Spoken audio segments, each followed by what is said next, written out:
ভগবান বিষ্ণুকে কেন রাম অবতার রূপে জন্মগ্রহণ করতে হয়েছিল, নেপথ্যে কী কারণ?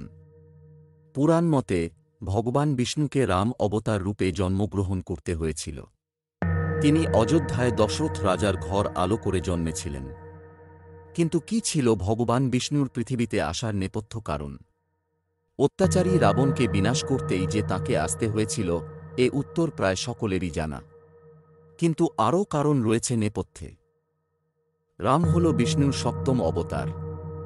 বিষ্ণুর এই রাম অবতারে পৃথিবীকে আবির্ভাবের কারণ ব্রহ্মার এক বরদান।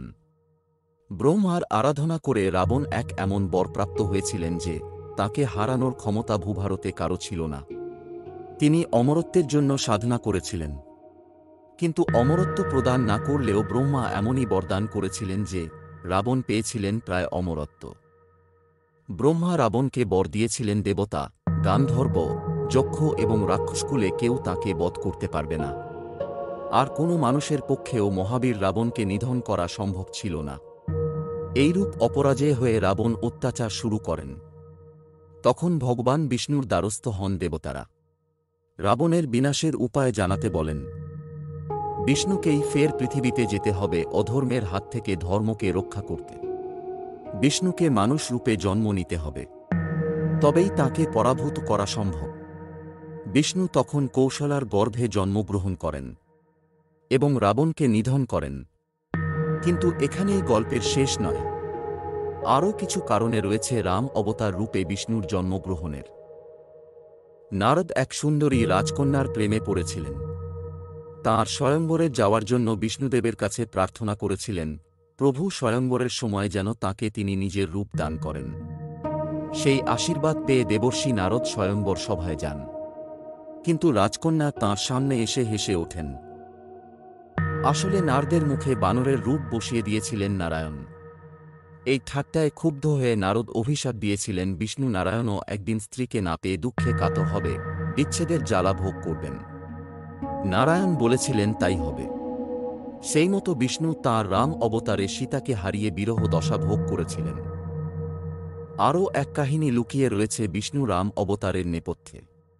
জলন্ধর নামে এক রাক্ষসকে শিব বধ করতে পারেননি। বিষ্ণু জানতেন ওই রাক্ষসের স্ত্রী বৃন্দার ধর্মনিষ্ঠার কারণে জলন্ধর জয়লাভ করেছে। তখন বিষ্ণু জলন্ধর রূপ নিয়ে বৃন্দার সামনে যান। বৃন্দা স্বামী ভেবে বিষ্ণুকে জড়িয়ে ধরেন। তারপর বিষ্ণুদেব প্রকট হন। তখন বৃন্দা তাঁকে অভিশাপ দেন তাঁর সতীত্ব হরণের জন্য একদিন তাঁর স্ত্রীও চুরি হয়ে যাবে। সেই অভিশাপ মাথা পেতে নিয়েছিলেন বিষ্ণুদেব। বলেছিলেন তিনি যখন রাম রূপে জন্মগ্রহণ করবেন তখন এই অভিশাপ সত্যি হবে। সেই তো যখন বিষ্ণু রামরূপে জন্ম নিয়েছিলেন তখন সীতা হরণ হয়েছিল। বৈকুণ্ঠে প্রহরারত জয়বিজয়ের কাছে এসে ব্রহ্মার মানসপুত্র 4 ঋষি বিষ্ণুর সঙ্গে দেখা করার ইচ্ছা প্রকাশ করেছিলেন। তখন জয় ও বিজয় তাঁদের চিনতে পারেননি। তাঁদের কাছে বাধা পেয়ে ব্রহ্মার মানসপুত্ররা অভিশাপ দেন তাদের রাক্ষসকুলে জন্ম হবে। বিষ্ণু সব জানতে পেরে বলেন এই অভিশাপ খণ্ডনের কোনো উপায় নেই। তারা 7 জন্ম মর্তে জন্মাতে হবে এবং তারা বিষ্ণুর উপাসক থাকবেন, নতুবা 3 জন্ম মর্তে জন্মাতে হবে বিষ্ণুর শত্রুরূপে। বিষ্ণুর অবতারের হাতে বদ্ধ হয়ে তাদের মুক্তি ঘটবে। সেই মতো জয় ও বিজয় রাবণ ও কুম্ভকর্ণ হিসেবে জন্ম নিয়েছিলেন। বিষ্ণুর রাম অবতার রূপে মর্তে আসার নেপথ্যে এটাও একটি কারণ। যদি এই পৌরাণিক কথাটি আপনাদের ভালো লাগে তাহলে আপনারা ভিডিওটি লাইক এবং শেয়ার করুন এবং চ্যানেলটিকে সাবস্ক্রাইব করে নেবেন আর বেল আইকনটিকে প্রেস করবেন। ধন্যবাদ।